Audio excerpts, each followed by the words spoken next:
The first baseball glove that landed in Obergefreiter Fritz Schneider's hands at Camp Alva, Oklahoma, in August 1943, felt like an alien artifact from a world he couldn't comprehend.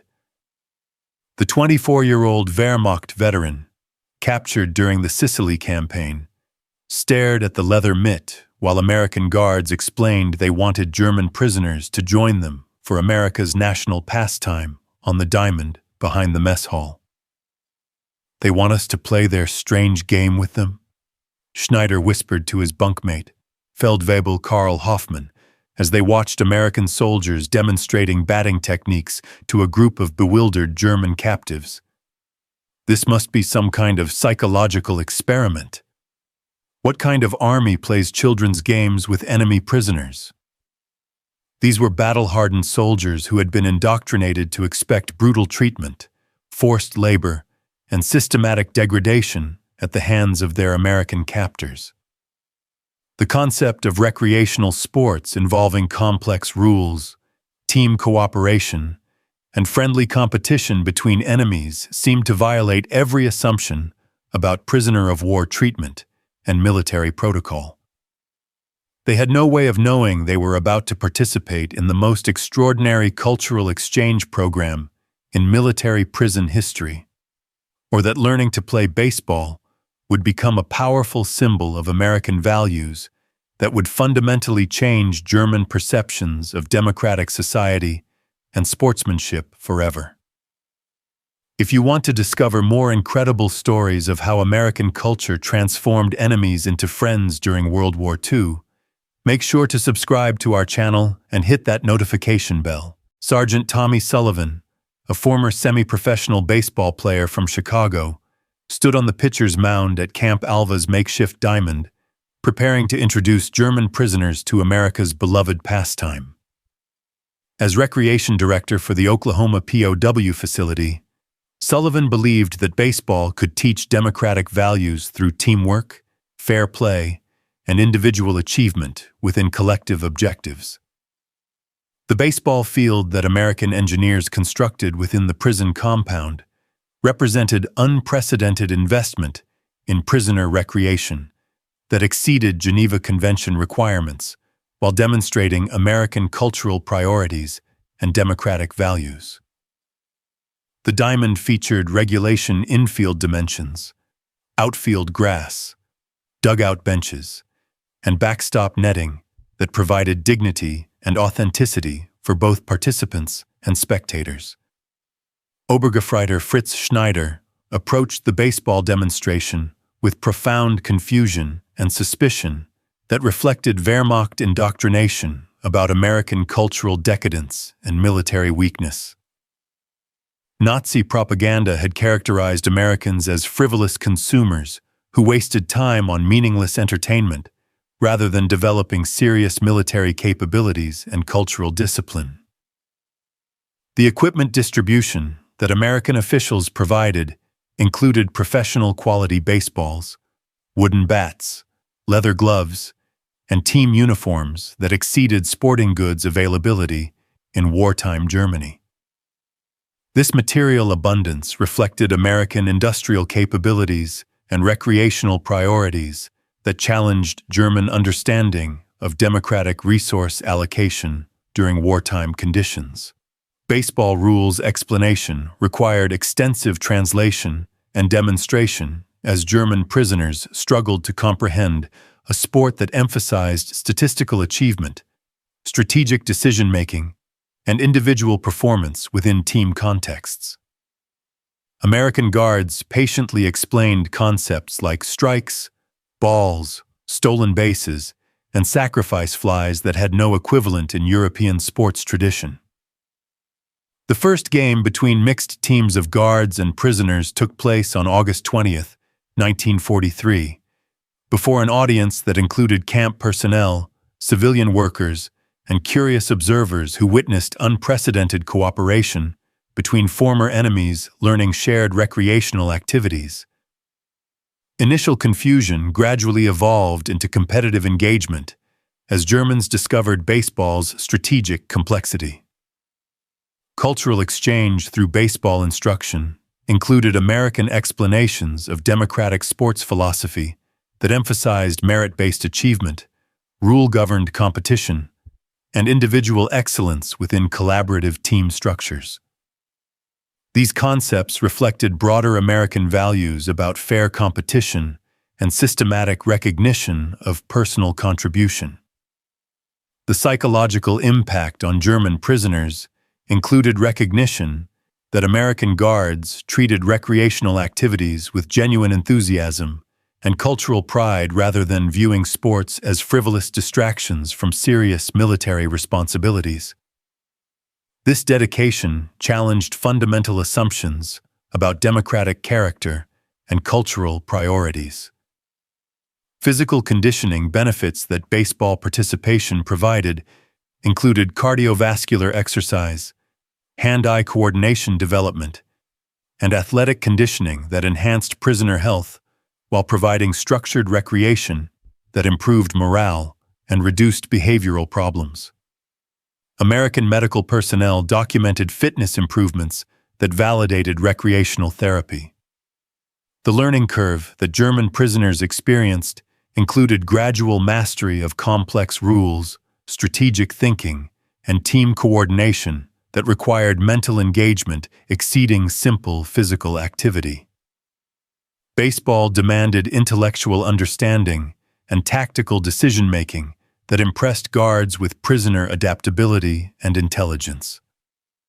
Social interaction opportunities that baseball created included informal conversations between guards and prisoners who discovered shared interests in athletic achievement, competitive spirit, and team loyalty that transcended national boundaries and military conflict. These personal connections humanized former enemies while building mutual respect. The competitive spirit that emerged among German prisoners included genuine enthusiasm for improving baseball skills and achieving team success that demonstrated their capacity for positive engagement with American cultural activities. Initial skepticism transformed into authentic participation and athletic pride. September 1943.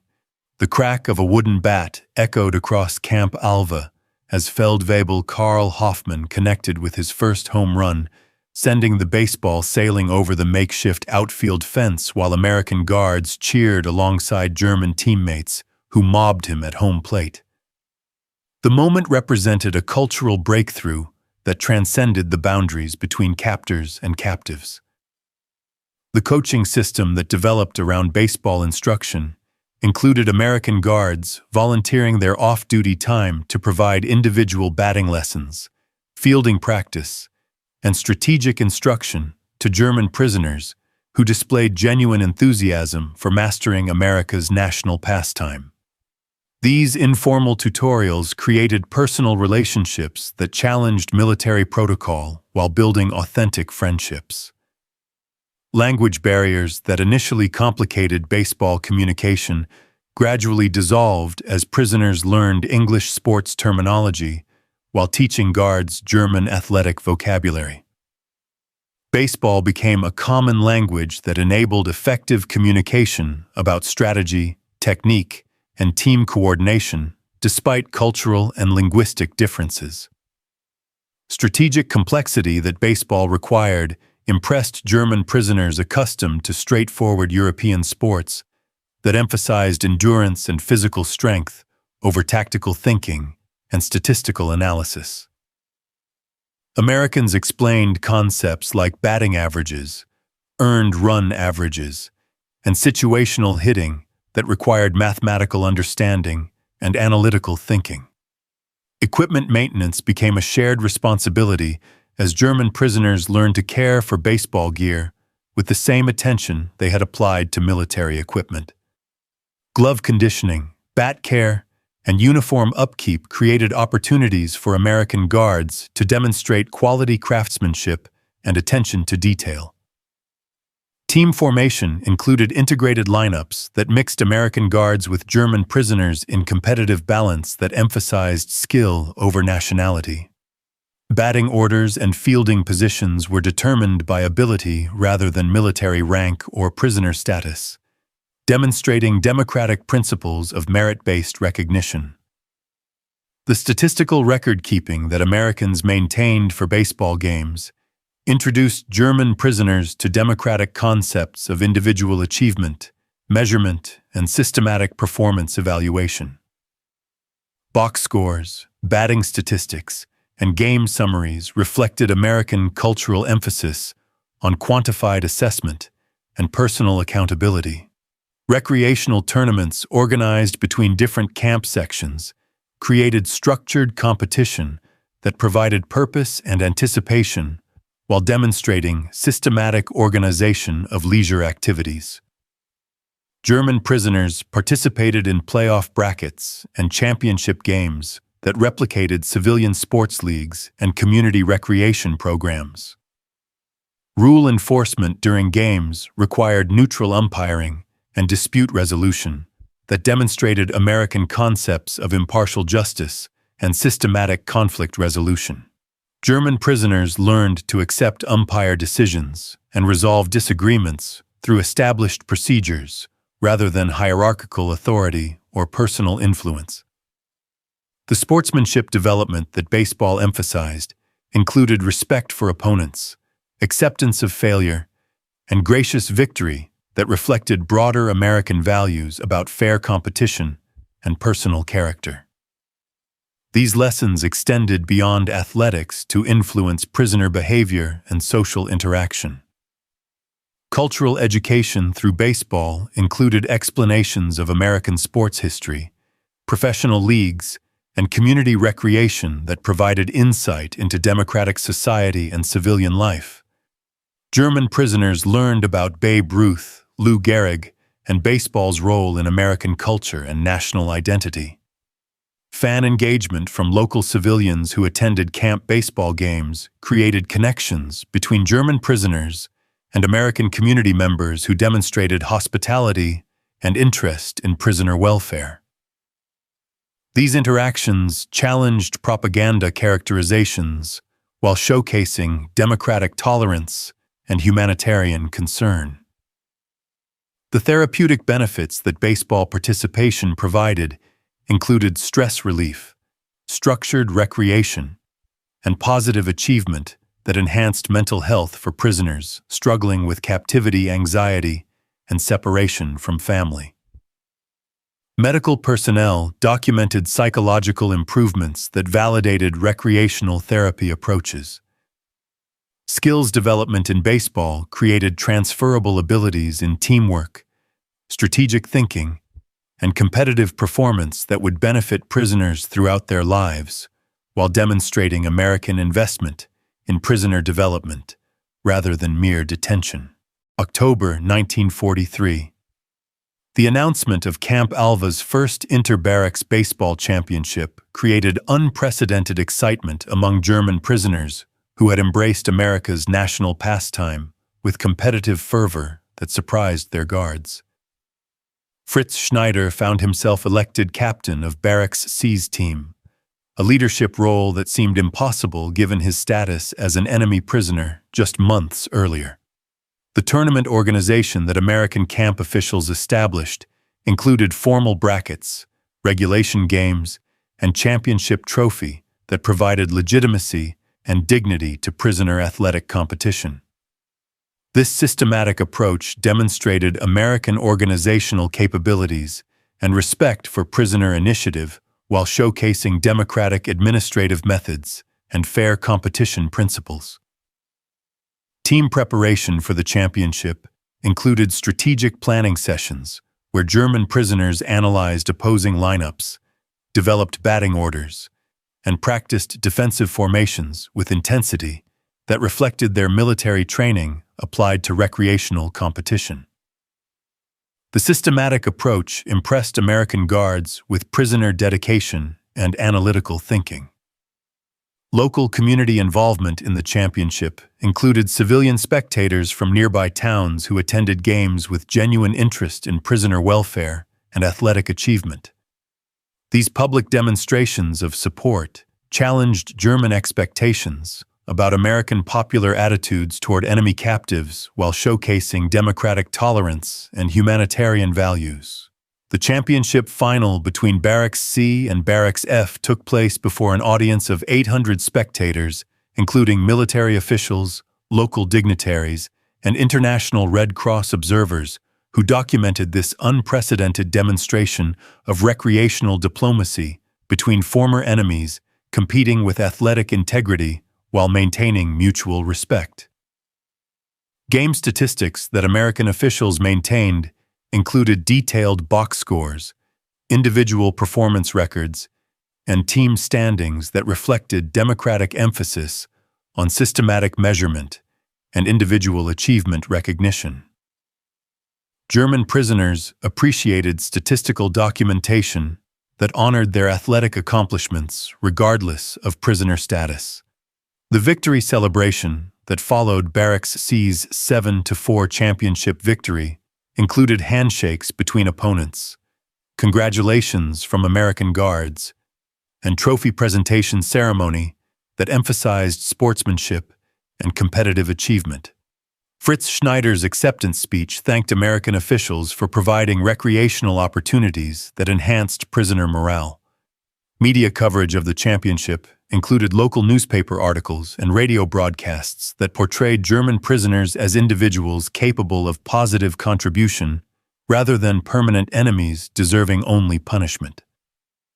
This humanization influenced American public opinion while demonstrating successful rehabilitation through recreational programming. The cultural exchange that championship competition facilitated included American guards learning German athletic traditions, while prisoners appreciated American sports philosophy that emphasized individual statistics within team success. These mutual learning experiences enhanced understanding and respect between former enemies. Equipment awards for outstanding players included presentation of personalized baseball gloves and bats that German prisoners could keep as mementos of their American experience. These gifts demonstrated generosity and respect that contradicted prisoner expectations about enemy treatment while creating lasting, positive memories. The psychological impact that athletic success provided included legitimate pride and accomplishment that enhanced prisoner self-respect while demonstrating American fairness and recognition of individual merit. Championship competition proved that enemies could become teammates through shared recreational activities and competitive cooperation. Post-game analysis included strategic discussions between American guards and German prisoners, who evaluated team performance and individual contributions with mutual respect for athletic achievement. These conversations demonstrated intellectual engagement that transcended military boundaries while building personal relationships. The leadership opportunities that tournament competition provided enabled German prisoners to demonstrate organizational abilities and decision-making skills that challenged stereotypes while preparing them for positive roles in post-war reconstruction through democratic participation and collaborative leadership. The World Series of Camp Alva had created more than athletic competition. It had demonstrated democracy's power to transform enemies into teammates through fair play and mutual respect. November 1943. As winter approached and outdoor baseball became impossible, the athletic programs at Camp Alva evolved to include indoor sports instruction, coaching clinics, and baseball theory classes that provided German prisoners with leadership opportunities and cultural education that exceeded traditional detention programs. Fritz Schneider found himself appointed as assistant athletic coordinator, a position that challenged his understanding of American prisoner treatment. The coaching certification program that American officials developed enabled qualified German prisoners to receive formal instruction in baseball techniques, team management, and recreational leadership that would benefit post-war community development. These educational opportunities demonstrated American investment in prisoner skill development rather than mere custodial care. Indoor baseball instruction during winter months included batting cage practice, strategic seminars, and physical conditioning that maintained athletic engagement while providing structured recreation during confined periods. German prisoners appreciated continued recreational opportunities that enhanced morale during challenging seasonal conditions. The sports equipment manufacturing program that prisoners participated in included baseball bat turning, glove repair, and uniform maintenance that provided vocational training while supporting camp recreational activities. These work assignments demonstrated practical skills development that would benefit post-war employment prospects. Leadership development through athletic administration included German prisoners organizing tournaments, managing equipment, and coordinating activities that required trust and collaborative decision-making. These responsibilities demonstrated American confidence in prisoner rehabilitation while providing practical experience with democratic governance. English language instruction integrated with baseball terminology enabled prisoners to develop communication skills through sports vocabulary, rule explanations, and strategic discussions that enhanced linguistic competence while maintaining recreational engagement. Athletic participation became practical language education that supported cultural integration. The psychological counseling that accompanied recreational programs addressed combat trauma and captivity stress through sports therapy that provided positive achievement and social interaction. American medical personnel documented mental health improvements that validated innovative treatment approaches combining athletics with therapeutic intervention. Correspondence programs that allowed prisoners to write home about baseball experiences provided German families with evidence of humane treatment that contradicted Nazi propaganda about American brutality. These letters influenced German civilian morale while demonstrating democratic humanitarian values through concrete evidence rather than political rhetoric. Cultural celebration events that combined athletics with German traditional festivals created opportunities for prisoners to maintain cultural identity while appreciating American recreational traditions. Combined sporting events and cultural programs demonstrated that democracy could accommodate diversity while promoting common recreational values. The work program integration that connected athletic achievement with vocational training created incentive systems that rewarded positive behavior while providing practical skills development. Prisoners who demonstrated leadership in sports received advanced training opportunities that would benefit post-war reconstruction efforts. Post-war planning discussions that recreational programs facilitated included career counseling about sports-related employment, educational opportunities, and community involvement that addressed prisoner concerns about reintegration into peaceful society. American officials provided realistic guidance while emphasizing positive civilian contributions. International inspection visits that athletic programs received included documentation by neutral observers who validated innovative approaches to prisoner rehabilitation that exceeded international standards. These external assessments provided credibility while influencing global discussions about humane treatment and recreational therapy. The friendship networks that extended beyond athletics included personal relationships between guards and prisoners who discovered shared interests in sports, family life, and civilian careers that transcended national boundaries. These connections created human foundations for post-war reconciliation and cultural exchange. The administrative skills that prisoner athletic leadership developed included event organization, resource management, and conflict resolution that provided practical experience with democratic procedures and collaborative decision-making. These capabilities would prove valuable during post-war German reconstruction and democratic development. May 1945. As news of Germany's surrender reached Camp Alva and repatriation preparations began, Fritz Schneider stood on the baseball diamond, where he had discovered American values of fair play and democratic cooperation that would influence the rest of his life. The man preparing for return to Germany bore little resemblance to the suspicious Wehrmacht soldier who had arrived 2 years earlier expecting brutal treatment from enemy captors. The farewell baseball game between German prisoners and American guards took place on a spring afternoon that embodied the spirit of friendship that athletic competition had achieved between former enemies. The game ended ceremonially with both teams sharing home plate while exchanging addresses and planning post-war correspondence that would maintain relationships formed through shared sport. The baseball equipment gifts that American officials provided for departing prisoners included personalized gloves, signed baseballs, and rule books translated into German that would enable prisoners to teach America's national pastime in their homeland.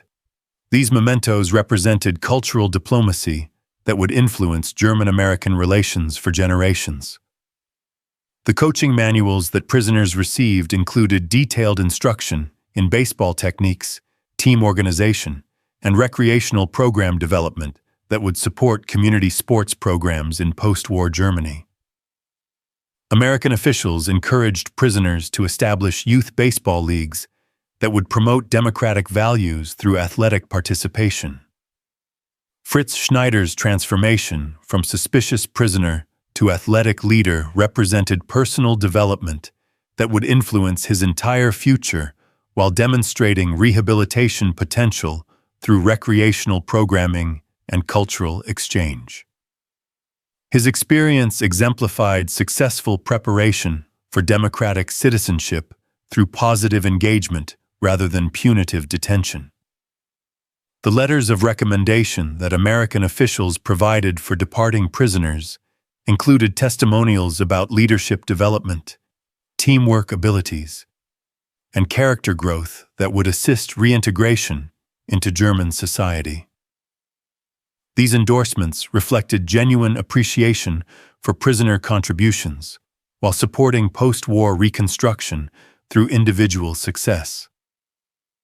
The baseball knowledge that prisoners acquired included understanding of democratic sports philosophy, competitive fairness, and merit-based achievement that would influence their approach to post-war community involvement and civic participation. Athletic education had provided practical lessons in democratic values and social cooperation.